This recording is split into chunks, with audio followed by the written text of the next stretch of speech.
This is the business, and y'all ain't getting nothing for free. And if you devils play broke, then I'm taking your company. You could call it reparations or restitution. Lock and load, nigga. I'm creating this message to let the people of the world, or whoever happens to hear this, know the truth about what is going on with regards to the alien presence in our world, as well as interstellar space and within our own solar system. I myself am a worker in one of the underground bases located near Groom Lake. I have done my work there for the past 8 years, and within the next coming months will be discharged. Now, what I'm going to tell you, you may want to take with a grain of salt, but I assure you, everything that I am about to say is truth, is fact. And whether you know it or believe it or not, everything that I will tell you is common knowledge within the Black Ops community at the most highest and secretive levels. Now, as I said, I've worked inside an underground base near Groom Lake for the past 8 years, and have done my work there as a researcher and analyst, working within the realm of the ET program, as we call it, or as it's known in the Black Ops community as G-28. What we do here is research, analyze, and investigate the extraterrestrial presence within our solar system and other dimensions. And what I'm going to tell you today is the truth about what is going on. I will try not to be too vague in my revelations. However, I do not want to say too much, as I have already committed a felony in the eyes of our government just by speaking on the subject. And I will be leaving soon after my discharge. And I have asked the owner of this video, to which I'm sending, not to publicize this video for at least 2 years after its recording, to ensure my safety as well as theirs. Now, as I've said, and let me make this clear, the presence of alien beings and the technology does exist. It is real as you or me, and it's a whole lot more out there than even the most diehard believers could possibly fathom. The truth is that we, and by we I mean this planet and the people of this planet, are in essence blind to what is really going on in the cosmos and interstellar space. What people call aliens, we call IBs, or in layman's terms, interdimensional beings. And what we found out and have known about since the early 70s is that, in simplest terms, other dimensions or planes, as we call them, exist and lay on top of each other, almost stacked, as if you had a blanket with another blanket stacked on top of it and another blanket stacked on top of it. To explain it so you can understand, you can imagine the Earth and our reality as a thin blanket, and all of these other higher dimensions are the blankets laying directly on top of ours. However, we can only see our own blanket. Now, the alien beings, or the ships that we have seen in videos, and that many people have captured over the years, are in fact what we call jumpers, in that they exist in their relative dimensions, but have in fact jumped into ours. We have discovered that most of the time we are unable to see them, as they are at a wavelength indifferent to our own, and our senses, eyes and ears, cannot detect. From the information that I have gathered and been briefed on, Every planet, star, and galaxy within our own plane and universe, as we see it, exists also in these other dimensions. We've detected that we know of and that I've been briefed on at least 4 other dimensions that do exist. Now, as I said, every planet we know of, every galaxy does exist in these other dimensions. However, with each new dimension, each planet, galaxy, star takes on a different form. To explain it in the most simplest terms, you can look at our own planet, Jupiter, which is in the outer reaches of our solar system. Now, to us, it's a deadly gaseous planet, completely uninhabitable. However, when you look at Jupiter in an elevated dimension, you will see that it has completely changed in all forms. You will see that it's no longer a deadly ball of gas, but is now solid, has a different color, and is now inhabited. We know for a fact this is true due to the fact that the government has the technology to detect these higher dimensions and actually get a small view of what the solar system looks like on the other side, as we call it, in these other dimensions. However, here are the facts that I can confirm as truth and were made known to me, and that I and the other people that I worked with have been briefed on. Now, we are not alone in the universe. There are alien beings within our own dimension of space, as well as other dimensions. The planet Earth is an early stage, I guess you could say, training ground, if you will, whereby which we as beings will live until we advance to the higher dimensions. Now, we are not the bottom of the food chain, and we have discovered that there are at least 2 dimensions below our own plane. But that is as far as I will go regarding that.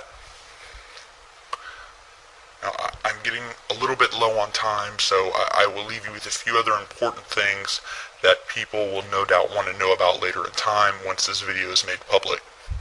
Now, these are things that I have been briefed on by my superiors and that are common knowledge in the Black Ops community.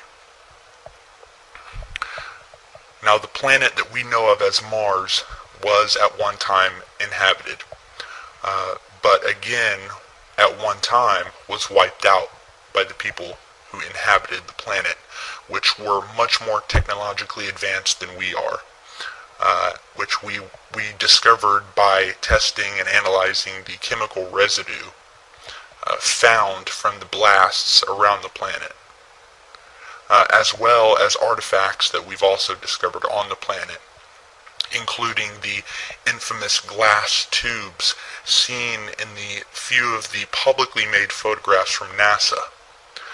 Now, these are not glass structures, but a glass-like material that is about 1,000 times stronger than any material or steel that we have on our own planet.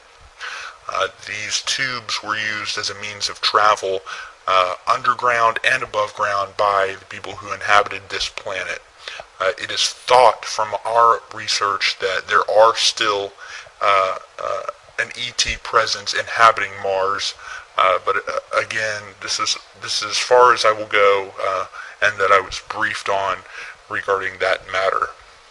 Now, I'm not trying to be completely vague, but I am trying to give you a picture of what is going on out there that doesn't completely put me in more danger than I am already in just by revealing the few things that I have. One of the last things that I will reveal, and that is definitely a fact, and that I have been briefed on, and that many other people involved with the Black Ops community have been briefed on, and that is our own moon, which does in fact have alien bases on it, and also has bases from our own government. Now, there is an ET presence, which is primarily located on the dark side of the moon. The Apollo program was in all actuality a reconnaissance mission, so that we could research what was exactly there and who. You will notice that many of the photos from the Apollo missions have airbrushed out buildings and bases, and this is the truth of the matter. About half of the video that you will see that is documented from the Apollo missions was in fact shot here on Earth at Area 51. In fact, if you look at satellite imagery, you can actually see what's left of a crater field created at Area 51 that was used in the filming. Now, the truth is that most of the footage from the moon was simply cluttered with bases, with alien buildings, and from what one astronaut said, and I'm quoting, what were a constant presence of alien vehicles flying over the surface, cluttering up the footage. So again, they showed the American people what they could and recreated the rest here on Earth that they couldn't show. From what we know, the dark side of the moon is where most of the alien presence is located. It's a more primitive alien race from what we can see, and our research tells us. It's more primitive than the alien beings you would see on higher dimensions, but still thousands, if not millions of years ahead of us.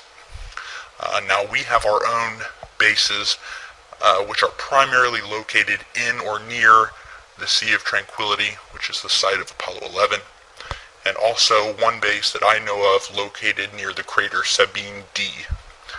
To this day, we're still sending secret missions to and from the moon. However, I do not know the complete details of what we are doing there. Between the beginning of the 21st century and basically the year 2025. The east coast of the United States was rather heavily changed, not as much as the west coast, but neither one for that matter. None of the changes I saw would fit some of the very far out maps promulgated in the late 20th century by various people such as the I Am America group and Michael Gordon Scallion and his series of maps. They were what I would consider the worst case possible scenario, and it didn't happen that way.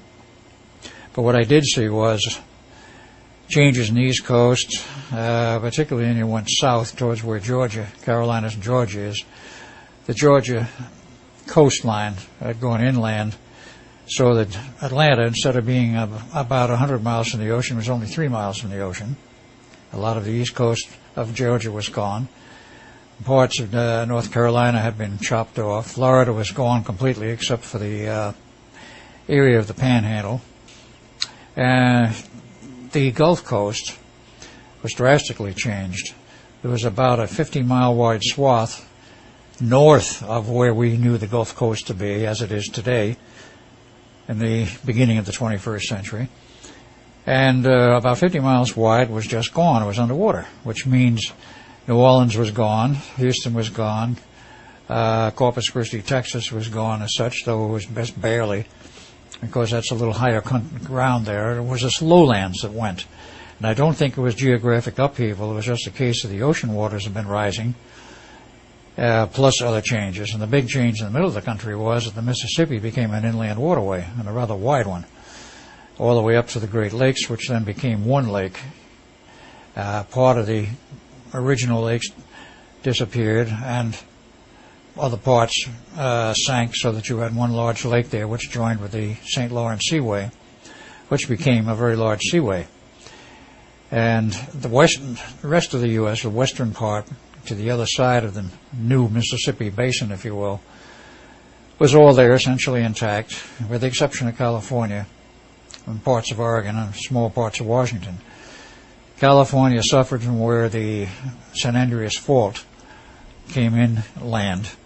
San Andreas Fault cuts into California between San Francisco and San Jose. That's where it cuts inland. It is no longer in the ocean, but it's cutting across land.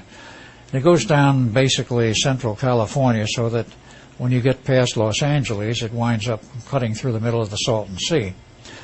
And much of that section west of that fault line, of the San Andreas Fault line, wound up in the ocean, not all of it. San Diego was gone, parts of Southern California was gone, but the strange part was where Los Angeles was, parts of it were still left. The coastal sections, the beach country was gone, The beach areas were collapsed, the cliffs were collapsed, but areas of the higher sections of Beverly Hills were still there. Altadena, Pasadena was still there. Downtown Los Angeles is still referred to as the island.